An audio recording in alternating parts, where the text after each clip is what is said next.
I ran into this last week. Here's what fixed it for me. If you've forgotten your Barclays card PIN, don't worry. Here is a straightforward way to recover it.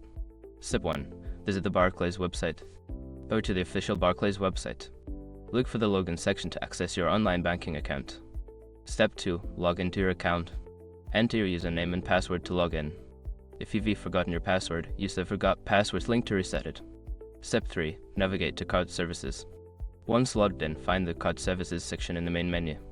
This is where you can manage your card settings. Step 4. Request PIN recovery. Look for an option that says Recover PIN or Request PIN.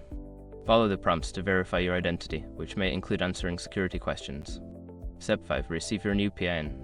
After completing the verification, you will receive your new PIN via mail or SMS depending on your preference. Make sure to check your spam folder if you don't see it right away. If you follow these steps, you should have your PIN recovered in no time. Good luck, and don't hesitate to reach out to Barclays customer service if you run into any issues.